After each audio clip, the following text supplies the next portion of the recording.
Hello and welcome to the Decibel Boost Podcast, the official music podcast of the website Surreal Resolution. I'm your host, Robert, and I want all of you to open a fucking circle pit in this Waffle House. And with me, I have... I would, but there's never enough room at the Waffle House for a pit. It's like a trailer. And... As long as they don't serve mayonnaise ice cream, I'm good. White people, why? Whoever did this, I want to smack him on sight. I want to smack him on sight. I should smack him on sight. You better do like Everybody Hates Chris and smack them into another nationality. Yeah, don't smack the... Okay, what already white? What they turn black or, I don't know, Chinese or Asian? Probably. Maybe that's just how it works. I mean, it worked on, like, Little Chris. He got slapped in when Asian, so... Oh, everybody hates Chris. Yes, they do. Anyway, episode 91. 9 more until the big 100. How y'all been doing this past week? Still sick with strep throats. Not fun. Oh. Yeah. Oh, and, here's a cautionary tale for everyone out there. Make sure you file your taxes properly. Otherwise, the state will come and collect money you don't have. And then collect some more. Oh shit. Yeah, I'm not going to go into details because I don't want to give out any information for anyone who may be listening right now. I know you're out there. But, not fun. Not a fun thing to see happen to your bank account. Yeah, don't want to get us in trouble with the FBI and CIA agents that are listening to this. Instead, we should ruin their night by talking about Bigfoot porn. I'd rather not. Unless we're going to talk about that, the unfinished scenes of The Geek. Of the what now? The Geek. You know, that 1970s Sasquatch exploitation film that was never finished. You know, someday I'm going to get that filthy animal. Okay, this is news to me. You know the cinema snob, right? I'm a bit behind, okay? This was years ago. I'm a bit behind, okay? Okay, whatever. I'll just stay here with my own references in the corner. I got backlogs to work through, man. What do you want me to tell you? Jeez. Anyway, Mark, what about you? Let's see. Aside from making two anime bingo cards, not much. And yes, those are a thing. Yes, they're very, very exciting. Although I'm a little bit disappointed that mine is probably about as basic as they come. Anybody could fill that one out. Unless you're the person that doesn't even like Attack on Titan, which could happen. Anyway, as for me, well, mostly just kind of in my free time, been catching up on some of the anime I've been meaning to finish, trying to catch through my backlog so I can at least catch a couple things from this season maybe. Finish that fucking Fist of the Blue Sky show. Oh my god, I can't believe there's another core of that. Finished Megalobox, which, yes, is a contender for Anime of the Year. It's just that fucking good. Toonami win. Yeah, Toonami win. Not to mention, I also finished that Legend of the Galactic Heroes thing, which was pretty good, although I'm still trying to figure out how that one episode with the two guys at the bar sharing drinks, and then the third guy comes in, how that fits into the main narrative. And why was that live action? That was weird, right? Wait, that wasn't a plot thing, was it? Well, you learn something new every day. But aside from that, I also finally got back out to the movies to catch Ant-Man and the Wasp. I kind of want to get back into learning card tricks now. Man, I remember when I could do those, like, skillfully. What happened? Gotta impress those guys with the magic tricks when they're riding your ass while you're on house arrest. Which I'm definitely not. No, really, I'm not. Why are you all looking at me like that? Jeez. Anyway, yeah, that's basically about it. So, yeah, might as well jump into the new song discussions from stuff that came out this past 5 days, technically. Yeah, 5. So as always, there will be a link down in the description so you can follow along with us and judge our takes on, these various tracks. Well, of course, as always, starting off with a random Tyler, the Creator joint. They had to be one of those in there. Yep, check the number, I lost count. So anyway, he does a freestyle track on the track called TIPTOE, which he flips Playboi Carti's track R.I.P. on his own shit, and since I listened to Playboi Carti's whole album a month or two ago, Tyler Creator does better here. He actually can interesting listen to the track. As his freestyle is better than Carti's ad-lib style. I'd rather hear that than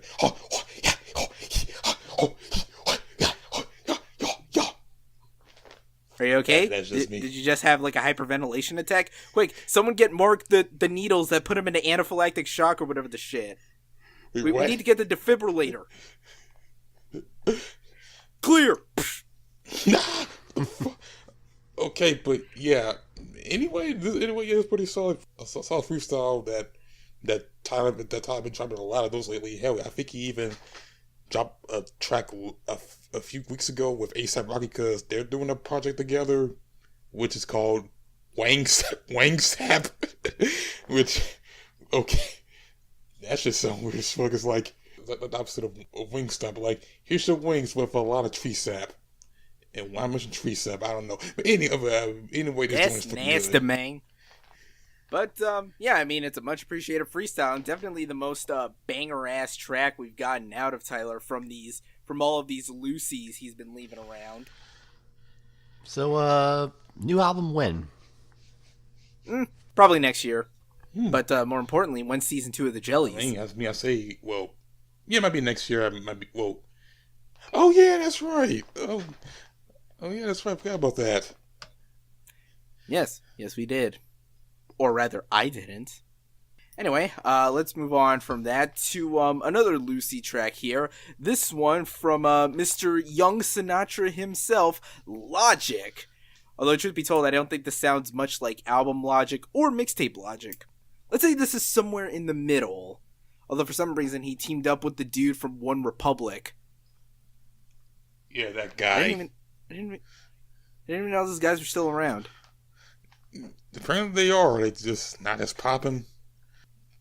But yeah, anyway, he got this new track with him called One Day, and yeah, it's mostly a very basic rap inspirational track with a pop singer singing the hook. It's basically like this very uplifting track that does all the typical bullshit, blah blah blah blah. Like it's all good and joyous and all, but it's like, the track is just kind of blah to me. Just like any other generic rap inspirational track that you can just write down in a fortnight. Did someone say Fortnite? Fortnite? Jinx. I didn't. Damn it. Damn it. Fine. Does the post office let you mail Coca-Cola? I don't know, actually. And apparently, on this on the thing I got from XXL, it said he also divulged that he got a stash of unreleased using the chamber. He says he got 80 unreleased songs and 7 projects. Apparently, he been recording a lot of shit. All right, then I guess we can expect a steady stream, much like Mr. Tyler here. Although who knows if he's got a cut with Tyler, that remains to be seen. But yeah, this track is just kind of okay. I mean, I'll give it this. It's certainly the one song of Logic's I heard that would probably be most befitting of the Young Sinatra label, just because of that main piano-focused beat in there. But it does kind of seem like an awkward midpoint between, like, I think I already said this, like a midpoint between album Logic and mixtape Logic. The flow of mixtapes, but like the beat of albums. So I'm not really sure like who would really be pleased here fully. Kind of sounds like a track I'd hear in commercials or on SportsCenter or, somewhere on TV. Guess we'll have to keep an ear out then. It would be. It would be. It sounds like it would be on like some like a car commercial or something like that. again, we'll have to keep an ear out. Anyway, let's move on to some metal here for a minute.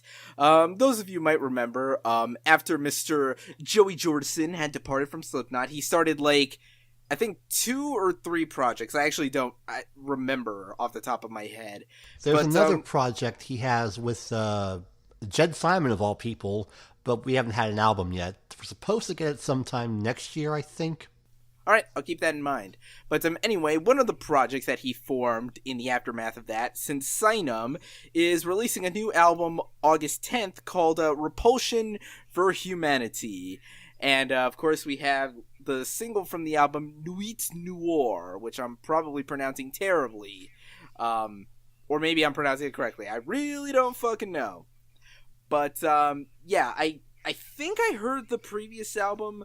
I think I did, but I can't remember much of it, so I'm not sure if I'll be able to make any accurate comparisons for this, but, like, yeah, this song is some pretty gnarly, just, like, you know, straight-up death metal with the muddy, like, low-end tremoloed riffs and shugs and those very sinister chord progressions, the suffocating, like, you know, lead melodies and everything, and, you know, Jordison's drumming on here, you know, it's fucking death metal as shit, just, you know, all that, like, slamming, you know, pretty hard, all the blast beats, all that shit. It's all there. It's all good.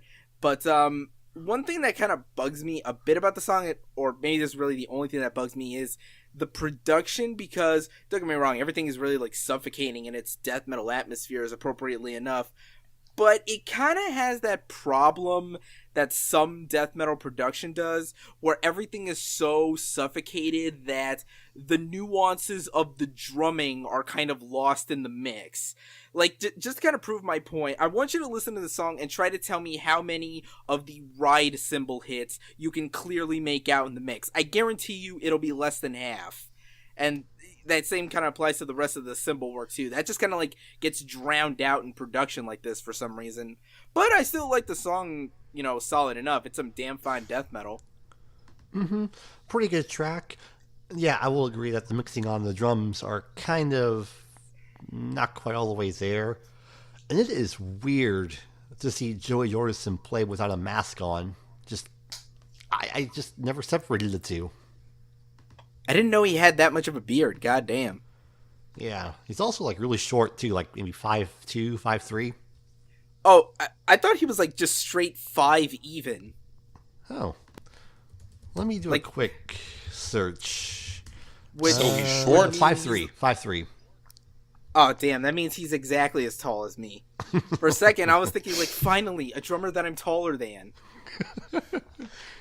Nope. Gotta rob that from me. Thanks, Alex. Well, you know, it came to mind. I had to mention it. I just took a guess. I had to look it up, okay? Don't blame me. Blame, you know, facts. No, I'll blame you, because you could have just edited the page to say something else, you know. I can't edit Google. I'm not that smart. This anything about Google. Wikipedia, motherfucker. Jeez. That a googs. Moving on from that, to once again talking about idols, you know, the upcoming British punk favorites, dropping their second album, Joys and Active Resistance, on August 31st. Well, already, like, again, the year after Brutality came out. And we have I believe this is the third single off the album, this one being a track called Samaritans. And compared to the, you know, gnarly heaviness of the lead-off single and, you know, the more chipper, upbeat vibes of, like, Danny Delco, this one kind of sits more in the middle. Like, the guitar riffs are definitely more of that sort of moody, melancholic post-punk type of atmosphere, but the actual drum beat has more of a bouncy, mid-tempo sort of vibe. And then, of course, there's the lyrical subject matter, which is all about, you know, that ever so favorite of topics, the subject of toxic masculinity, with basically Joe Talbot being just extremely pissed at all the real man shit that gets like shoved down his throats and the throats of like all other men, that more than likely causes all their fucking problems and causes problems for a lot of other fucking people because they just have to be real men. They can't show emotion or cry or, you know, be gay or any of that shit. It's a, you know, really, like, well-needed message and communicated with, like, a very self-righteous amount of passion in here. And the actual song's pretty catchy, too. There was a good message with the lyrics, but for me, the music just didn't do a whole lot. I didn't really feel much of anything. Sorry. Well, maybe they'll release a hardcore punk track next, and where he's screaming at you to stop being a bloody pot wanker or whatever the hell. Okay, moving on to this next one. I'm gonna let Alex take the wheel because I don't fucking know shit about what this Metal Allegiance or whatever the hell is. Okay, so Metal Allegiance, for those who don't know, is the one-time collective and now mostly just a trio with guest vocalists of Alex Skolnick, David Ellison, and, surprise, surprise, Mike Portnoy. Hey, how did I know he was going to show up? Because I think by law he's customary to... by law, he is required to show up in my Best of the Album Year list once a year. Just in boy. one of the 25 bands he's in. Anyway, Metal Allegiance had a pretty good debut album back in 2015 with a lot of guest appearances all up and down the track listing. And they're coming back for round 2 with their next album, Power Drunk Majesty, slated to have many a wonderful feature, including Max Cavalera on one of the tracks they're using to promo the album, Voodoo of the Godsend. It's pretty much a thrash metal jungle groove kind of vibe. A little bit of Sepultura peaks in places, although I do hear a lot of testament in Alex Skolnick's guitar work, which, that's supposed to be obvious, really. But yeah, it's a pretty solid track. The lyric video, if there is a video, could have been a little more, not so much a lyric video, because I just don't really get the purpose of why those things exist. But whatever, I get something out to just promote the song, I guess. But yeah, good song. Max Cavalera sounds awesome as usual. And there's bound to be more goodness from this album coming out in September. Come on, Alex. What, you expect them to spend money on actual music videos? We don't live in that kind of society anymore. Yeah, apparently not. But the actual song itself, yeah, it's metal, alright. I don't know, this kind of feels like one of the most stereotypical metal tracks I feel like I've heard in a while. It's not bad or anything, but it just feels so much like your brain's on autopilot when you're listening to it, and you're just kind of calling out this or that part here and there. I do admit I really like the drumming of it, Mike Portnoy surprisingly channeling probably most of the Sepultura influence on this, just because of the grooves and the more tribal jungle percussion on it. But other than that, and Max Cavalera's pretty good performance on it, I just don't resonate with it much, to be honest. Well, I suppose stuff like this steers to a more of an older demographic, the 40 and 50 somethings that grew up with 80s thrash. I can sort of see that bit of influence all up and down this track and the past album. Well, yes, because you are the old man of this podcast. Yes, and I do yell at clouds more often than usual. Anyway, let's move on from all that metal and stuff to the realm of electronic for it seems producer Ash Koosha, which is still kind of a weird name to say, is coming out with his third full-length album September 21st called Return Zero. And the band has released the lead-off single Wild Heart, and according to him, this song and this album was apparently produced with the help of an artificial intelligence. That is nuts. Okay. Yeah, that should be told. That sounds like something I'd expect Aphex Twin to do. But more on that later. Foreshadowing. I like some of his stuff. I've heard his first couple albums. I think he's pretty good. And this one, compared to some of the maybe a bit more blown out sound from aka I. That's how it's a palindrome, I get it. This one, there's a lot of auxiliary percussion thrown into the actual mixing here. Like a lot of bells and chimes and whatnot. And there's emphasis on a lot of sparse sort of triplet rhythms, especially in the kick, a lot of the shimmering synth patterns. The electronic melodies are really, squealing. They kind of dip in and out of the mix. A lot of these, weird details in and out. It almost kind of feels like, I don't know how to say this, but kind of like One O Tricks Point Never with more of a percussive bent to it. Maybe that's just me. That's just kind of what I hear here, and truth be told, I wouldn't be surprised if he, listened to some One O Tricks, but, I'm interested to see where this goes. This guy's one of the more innovative fellows in current day electronic music, so this is certainly going to be a trip. Yeah, I got nothing. I mean, I didn't listen to it because I didn't know about shit about this, but yeah, no help, just get me. God damn it, Mark, what am I paying you for? Yeah, it's alright, but yeah, that AI stuff, that's crazy.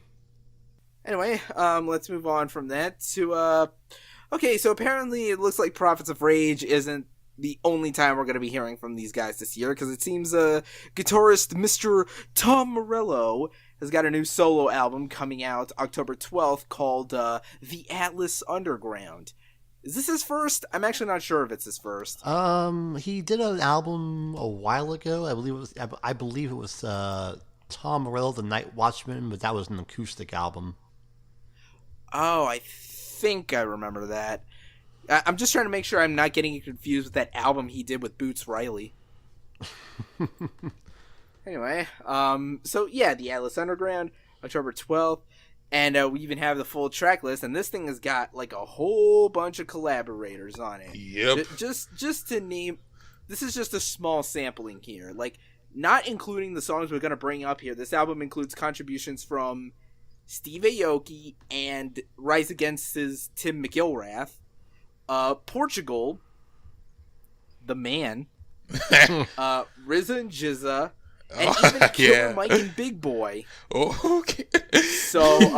So Tom Morello gets Killer Mike, and LP gets Zach De La Rocha. Actually, now that I think about it, technically Run the Jewels gets Zach De La Rocha, but, it is what it is. We know what side Killer Mike takes on this. Yeah. And now as for the actual songs. The first one here technically isn't a new one, because it actually originally came out in 2016. It's a track called Battle Sirens that's, in collaboration with the electronic duo Knife Party. And yeah, they originally released this on their own back in 2016. And, Tom Morello's work on here is pretty, those standard kind of funk metal guitar lines. Sounds, his usual territory. But the rest of the song is pretty much just pure, like, electronic, just pure Knife Party. And while I don't know much about them, I feel like the song is a mix of the dubstep stylings of Getter with, like, a watered-down version of Igloo Ghost, if I'm being honest. To me, it sounds more like if By the Way era Chili Peppers morphed into half of Pendulum halfway through the track, which is worth noting because Knife Party is made up of two members of Pendulum. I will take your word for it. I don't think I've ever listened to Pendulum. Okay, you should. They are awesome. Okay, this sounds like, okay, like I get the first person, like, a little more of what I give to Morello, but when I get to the Night Party part, it sounds something I hear from one of the Fast and Furious movies, to be honest. Because when that kicks in, it's like, if it felt like it's one of those scenes, it felt like I'm in Fast 8 where the Rock during that prison scene. Wait, you watched Fast 8? You didn't? I didn't have the time. Oh, well, you missed out on a fun time. Okay, just tell me when one of these goes up to space, and I'll meet you back there. And the other song here, which is actually specific to, the album, is a track called We Don't Need You, which features guest vocals from Mr. Vic Mensa. And, I'm just going to say it straight up. How is it that this song sounds way better than anything we've heard from Prophets of Rage so far? Like, I'm not even saying that as a joke. Like, I think it's mainly because, like, it doesn't sound as quiet or sleepy. Like, there's actual bombast, and Vic Mensa's got some pretty good energy and flow. And, even though his lyrics are pretty standard, like, Social Rebellion type of stuff, even though there is that one line, I'm not sure how it makes sense in context of the rest, but, don't lie to me, your daughter on my dick, fuck parental advisory. Yeah, that line just goes into uncomfortable territory. I don't even want to think about it. Yeah, This track is pretty much. I mean, it's pretty much what I expect from something from Big Mister, because this is something that's in his territory. Drop social politics type of shit. Especially what works well with Tom Morello's like funk guitar style, and the music really blends with Vic's intensity on the mic. It's very standard of what he does, but it's a good standard. It's very acceptable. That's what I'm saying. Now I just need to hear that Killer Mike and Big Boy track. Seriously, could you imagine how much better Prophets of Rage would be if they had Killer Mike and Big Boy? I think most would be better with Killer Mike and Big Boy. Okay, I'm just in that track and the RZA just track on there, because I have RZA collab with some rockers before. I want to see what he brings for Tom Morello on there along with Jizza. Indeed. Now, moving on to the last track here, it's another Brockhampton one, and while we still don't have a proper date for the best years of our lives, I would have to assume it's probably coming out soon. I mean, originally they announced it for the summer 2018, but we've already had 4 songs, and, this one included, and 3 music videos, so they kind of have to have it done by this point. They're just teasing us. But yes, there was the Jimmy Fallon performance of Tanya, then we talked about 1999 Wildfire. Unfortunately, my dumbass skipped over 1998 Truman, which is kind of a shame, because that song is a fucking banger. And now we're here with this past week's song, 1997 Diana. And I'm kind of wondering how far the years go. And really, what's like the whole naming scheme here thing? Like, what do these additional subtitles refer to or whatever? But, we'll find out when the album comes out, I suppose. Or, if they do like a live stream or something. But yeah, this one, again, I was kind of waiting for the singles to get into banger territory, and we had that with Truman, and we have another one here. The beat here is maybe not as in your face as something like, say, Boogie, the opening track of Saturation 3, but, it's got a good energy. Like, that beat's got, like, that swinging sort of synth bass with those horn samples, and the crowd chants that are just, like, the most hype shit ever. Like, you're at a basketball game, which is appropriate because the music video is, like, them at, like, it looks like a friggin' high school gym. Hell, it looks like my high school. And, this song, it's mainly a joint with, like, Kevin Abstract, Matt Champion, and Don McLennan, and they're just fucking bringing the hype. They just got so much tight chemistry with each other, and they're just bringing, like, the hype with, like, every verse and every bar, and yes, that is Kevin Abstract doing, like, the high-pitched stuff on the choruses and whatnot. And of course, Matt Champion, for me personally, gets like some of the best lines in the song. Like, these bitches talking shit like porta potties, bright ass yellow teeth, he was shit talker. And, even Kevin Abstract throwing in a little reference to a trilogy, that's history, Southside baby, rest in peace. Obviously saying, deuces to the Saturation trilogy for reasons.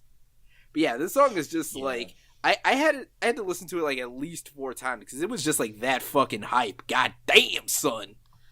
Yeah, hype is the right answer to this, especially in the video. The video where when they go change screen, like this, like at the end where this guy's screaming like this motherfucker is hype. This motherfucker is got a whole lot of adrenaline working in it. And this song, I will say, yeah, is of that very hype level track that they brought recently. But yeah, it's a solid track. Yeah, by the way, that's one of the members of the band, Romeo, the one with the eyebrows. Oh, okay. Yeah, I know. There's a lot of people to keep up with in this band. I'm trying to remember if it was Roberto who did like the Russian speaking at the beginning of this one. And then I also think he did the Russian speak at the beginning of the last 2 music videos. Oh my god, Russian hackers are invading Brockhampton! It's not a conspiracy, people! Shut down the internet until we can find out what's going on. Or maybe I'm just being paranoid, I don't know. But, yeah, that basically is it for the new song discussion. We're gonna take a quick break, and when we come back, we got a couple of topics to discuss here, so, stick around, kids.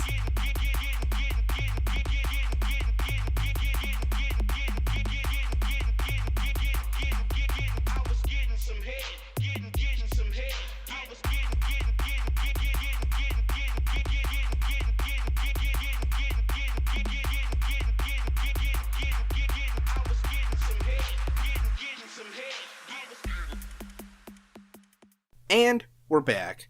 So, we're trying to keep things a little short after how long last week was, so we only really have 2 topics to discuss here. But this first one is, of course, a bit eyebrow-raising. Now, remember earlier in the episode when we brought up Aphex Twin? Just as a passing reference? Well, it looks like Mr. Richard D. Creepy Face James is up to something.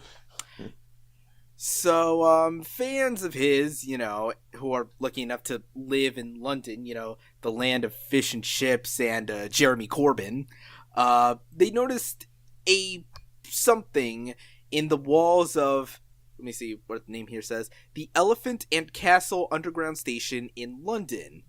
They saw a sort of 3D printed poster advertisement thing that of course features the logo, like the hands doing the leg walk thing.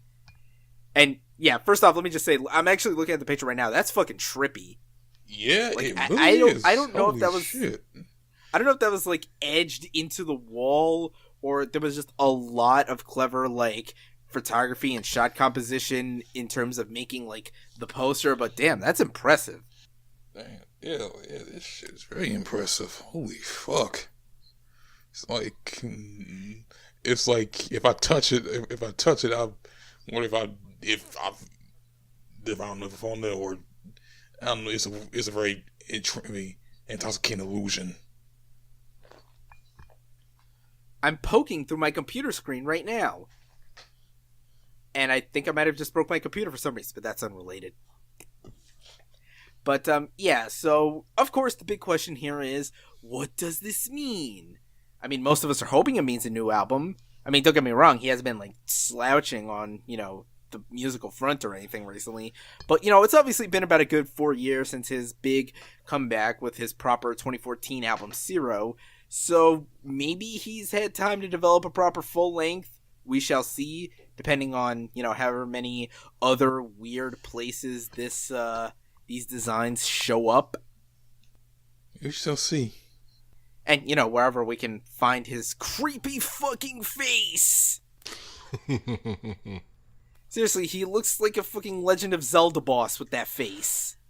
Or something. Look, I gotta come up with witty comparisons, okay? It's my only decent skill. But anyway, now for our other topic here, and, yeah, I know we're a couple weeks late on this, but look, there wasn't anything else to talk about this week, so what do you want from us? But yes, we've, taken some time to listen, absorb, and now we are going to actually discuss, the Cyphers, from this year's XXL Freshman Class. And, first off, we need to mention there was only 8 participants. Yeah. In other words, Trippie Redd couldn't make it for some reason. I don't know why, but yeah, he ain't there. Which apparently, now thinking about it, now I get why IDK call his freestyle Trippie Redd's freestyle for some reason.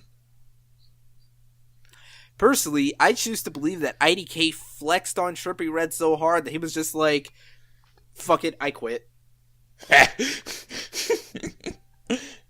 Yeah, I believe that. Yeah, so, as it goes, as usually 3 ciphers, 1 of 2, and then 2 of, 3 grouped together. So let's actually go through these in chronological order. The first of these was the twofer. It was JID, JID, and Ski Mask, the Slump God. And, I guess, tipping my hand here early, it makes sense that they opened on their best foot, because I think of all the ciphers, I think JID was just like, he was the one I liked the most, just in terms of having, like, the strongest flow, and maybe some of the wittiest, like, bars in there. Especially that fucking damn fine, closing bit where he's like, I'm not going to try rapping it super fast, I'm just going to read the lyrics here. C'est la vie, J-I-D, say I-B-E-S-T with the R-A-Ps and R-I-P. Your rhyme sound O-L-D, I'm co-L-D. I ain't dropped no L-P, I'm so O-D, I know O-Gs. Now, usually I would think the spelling thing is just a lazy way to get around it, but he knows how to at least work the, flow of it all, so it at least sounds kind of badass.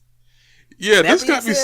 that weird line he gets in the first verse, live life like a baby that was dead at birth but came alive and fucked the nurses. Okay. I don't think I want to see that Boss Baby sequel. No. Oh. Okay. I will say that, yeah, this made me interested in Jid a lot. Do you think, you know what? I want to check out his stuff later on, and I do think, yeah, his Cyphers really strong out there. He got a good flow on there.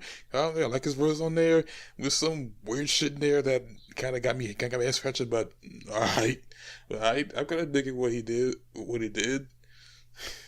And now moving on to Mr. Ski Mask, who, so for his cipher, that's where like, the beat stops. That's yep.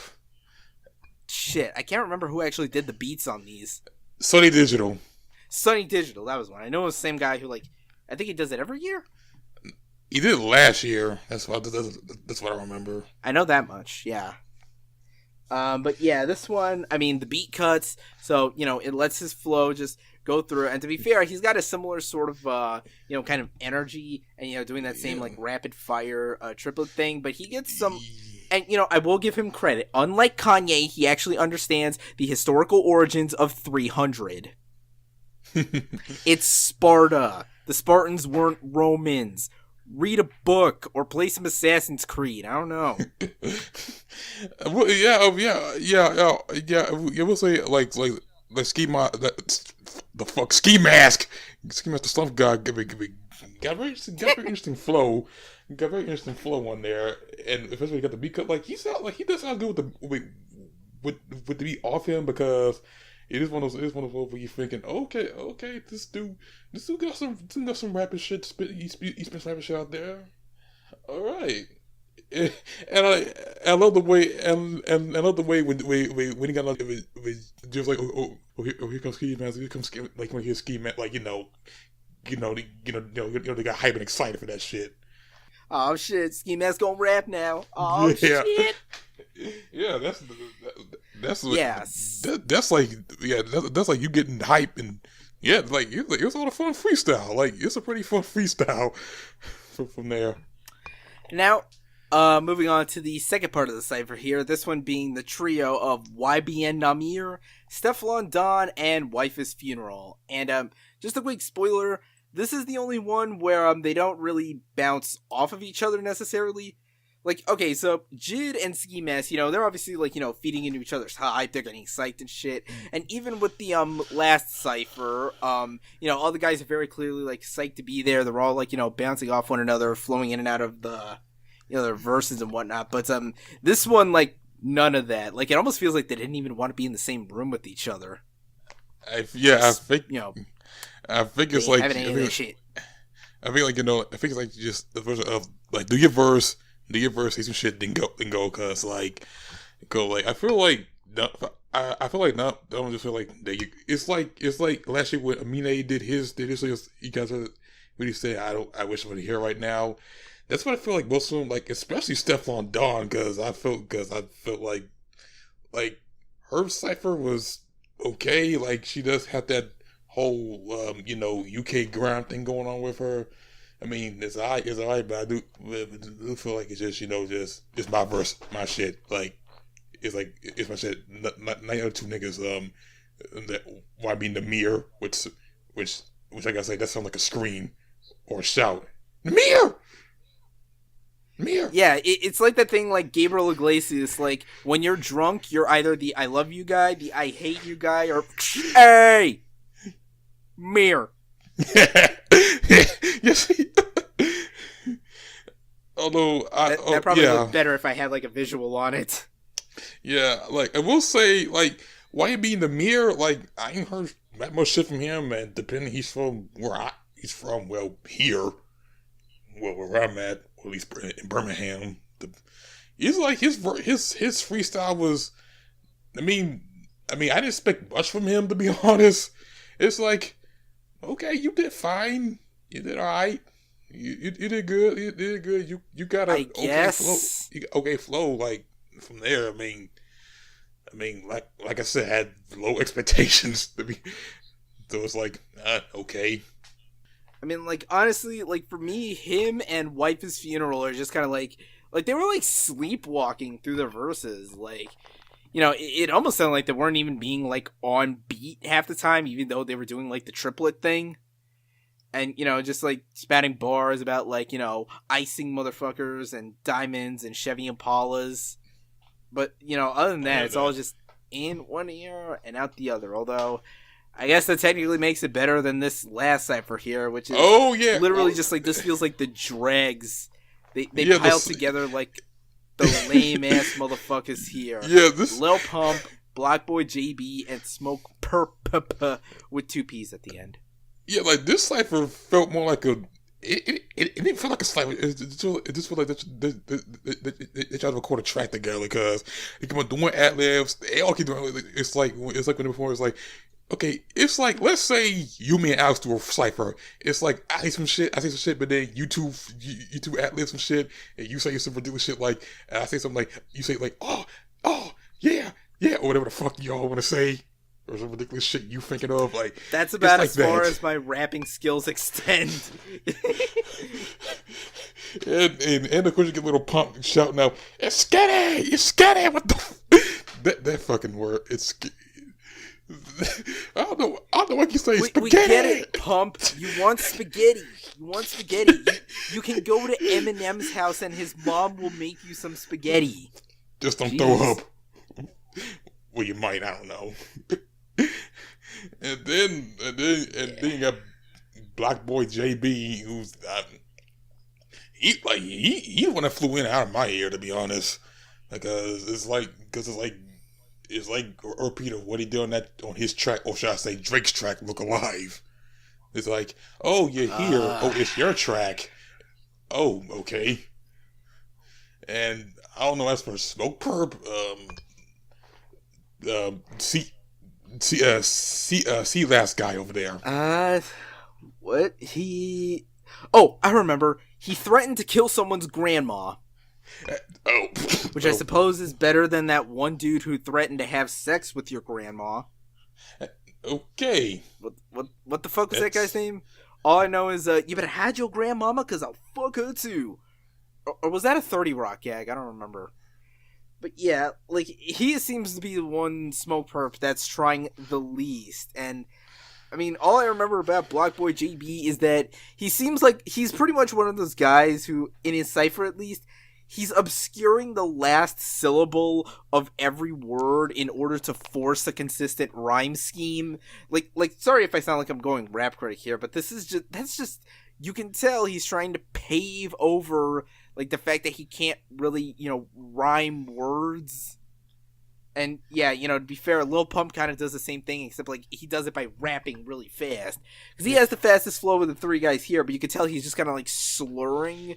Just kind of, like, smooth over, like, just, you know, his bullshit, but it's still bullshit. He's just saying a bunch of shit. He just saying a bunch of shit.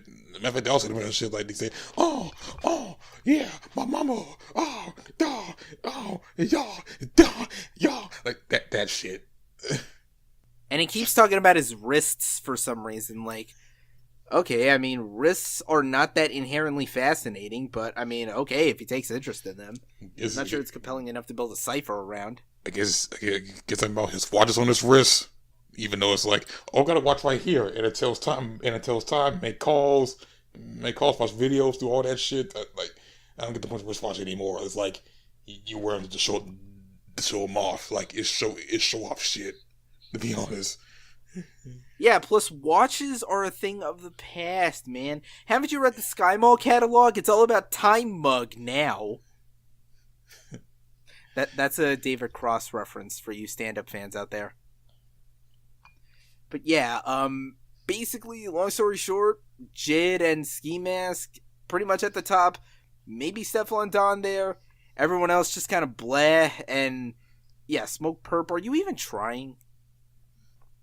And Lil Pump either. Fuck Lil Pump. Let's get it! Fuck. No, it's let's get it. Stop inventing words here. Jeez. Anyway, so yeah, that's basically about it for the discussion topics. Now let's move on to the very, very paltry list of new album releases for August 3rd, 2018. Yep. But first, we need to mention a surprise announcement that came earlier today. Mr. Travis Scott is apparently finally dropping his newest album this Friday, and it's called Astro World. Astro World, yeah, that part that every motherfucker been waiting on for some time now. Cause like, he been releasing some shit. He been releasing some shit like some songs here and there. There's the last one he did with Uzi Vert and Easy. Right, that's true.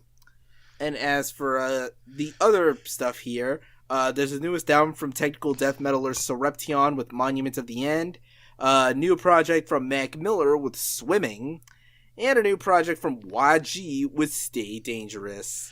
Oh, yeah. Now time to clean house and get the hell out of here. So, Alex, where can they find you on the internet?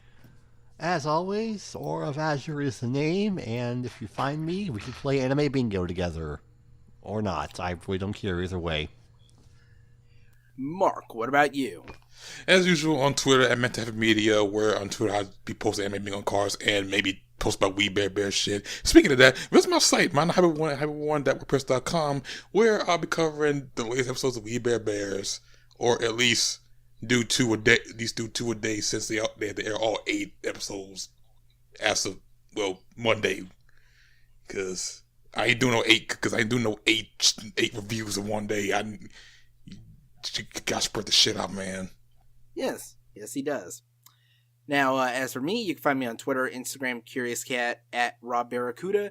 Email me at robert@surrealresolution.com for questions, comments, concerns, and other inquiries.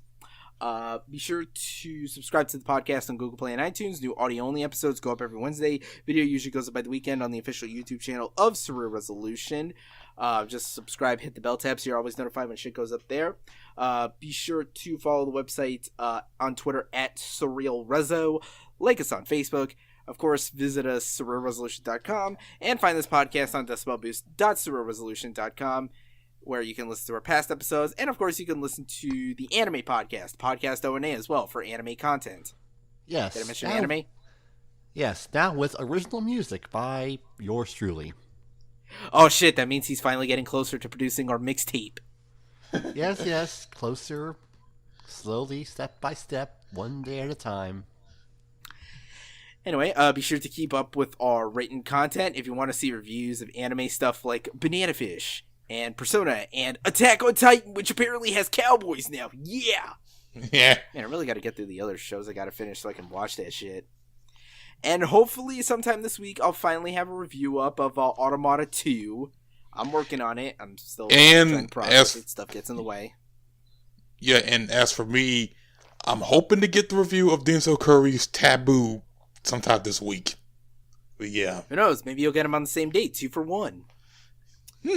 Be sure to jump into our Discord chat if you ever want to, post memes. Because let's be honest, that's all you're going to do is post memes. Yeah, and how money... Maybe places where you can save money, but mostly memes.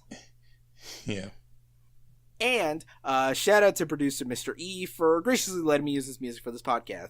Links to his shit down in the description. Thank you for listening this week. We'll, of course, be back next week. And until next time, seriously, that Denny's band Live Without, they're actually pretty good. You should check them out. Well, I would, but my Denny's closed down a couple months ago, and now it's just an abandoned warehouse of mold and weeds. I haven't been to Denny's.